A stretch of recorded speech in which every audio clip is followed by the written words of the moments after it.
Okay, the purpose of this meeting is to inform and assist a mainstream teacher in instructing English language learner populations effectively and to maximize achievement. So first, I'm going to go over the WIDA standards. WIDA stands for World Class Instructional Design and Assessment, and that's who would administer an access test, which is assessing comprehension and communication in English state to state. So all ELL learners would take this test at the beginning of the year so they get a score, and that's how you know how to further instruct them. So since we don't have any that would really get services at a public school, we're going to use the can-do descriptors, which are right here. This is the WIDA website. So basically you'd go to Standards and Instruction and then can-do descriptors.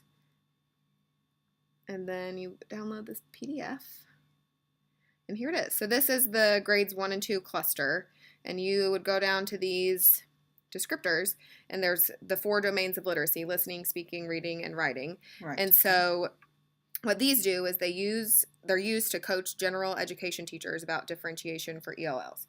So they also can be used to plan lessons and observe their progress. Okay. So based on her level, she was in tier C, in the advanced tier, so she gets a 4.5, which is, she's pretty much between expanding and bridging just in general with all 4 of the domains. Okay. So based on that, I made modifications for a lesson plan, and I made them based on what's called sheltered English. It's a method that is best used for schools in Kentucky.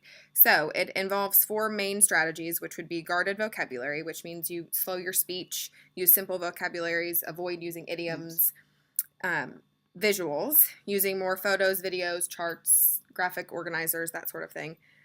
Cooperative learning, so allowing them to work in groups to target learning goals, and use hands-on activities, interactive application activities through Smartboard or with groups.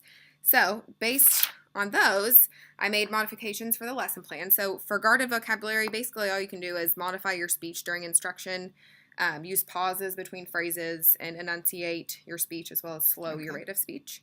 For visuals, using pictorial representations when exploring your spelling and vocabulary words, the students are going to create, in one of my modifications, they'll create a story map to serve as an aid in comprehension. And then as well as whole group, students will use a concept map to discuss the purpose of signs. So for cooperative learning, in the modifications I made, students will work in groups to play a Jeopardy game to assess their comprehension of the story.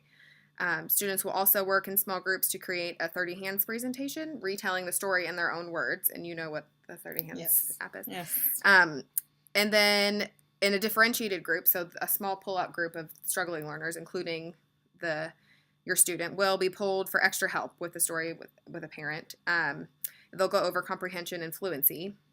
And then additionally, with cooperative learning, they will use the think, pair, share strategy and talk about what it means to be responsible with the partner. They'll write their own story or what they think it means to be responsible, which is connecting to the story.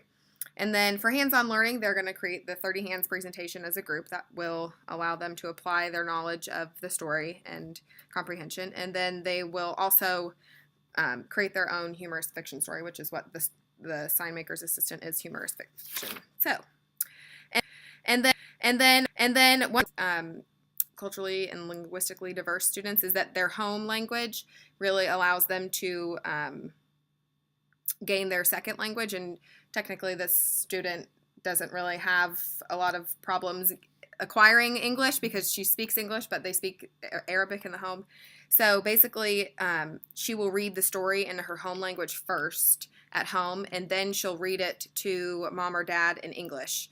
And she can use a translate site such as Google Translate. Those are easy to use. And then additionally, when introducing the vocabulary words from the story, she'll get them in Arabic next to English so she can make concrete connections between those. So basically, some of these resources you can use to help you do all of this stuff would be the WIDA website, which is what I just showed you. And then also I've created a blog for my class that I've put different resources on there. And my professor, I've pulled a lot of stuff from her blog as well that you can read for strategies, and just if you have any questions, a lot of that stuff's on there. And then YouTube videos are really helpful. But these are some quick day-to-day modifications that you could make without really thinking, which would be the guarded vocabulary, slow, enunciated speech, allowing them to work in groups more and have them collaboratively work.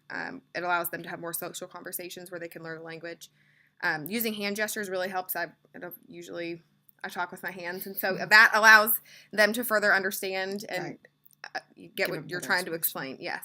And then the visuals are a big thing. Using KWL charts, graphs, and concept webs can really help you help them understand and see what you're trying to explain. Do you have any questions? Sounds great. Thank you for all these suggestions. Thank and you. These great resources.